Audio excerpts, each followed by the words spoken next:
এই যে বন্ধুরা দেখেন, এই যে আমরা তার ডিপার্টমেন্টে কাজ করি, আমাদের এখন লাঞ্চের টাইম, আমরা এখন খাওয়া দাওয়া করতেছি। ভাই কি দেখাইতেছেন? আমার মুরগি, বারে বা তেনা বাচ্চাগঞ্জে ম্যাচে খুব কষ্ট খাওয়া যায়, সেই বক্কর চক্কর, অথচ দেখেন আমার মুরগি খাইতেছে। এই দেখেন আমাদের আলামিন ভাই খেয়ে বলছে।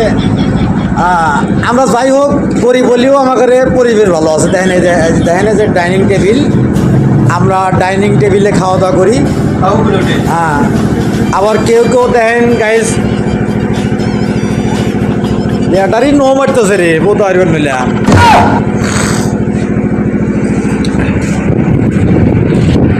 আবার কেউ কেউ দেখেন নিচে খায়, সুখের ছোটে আবার উপরে উঠে পর্যন্ত খায়। অথচ কয় আমরা প্রবাসে খুব কষ্টে আছি।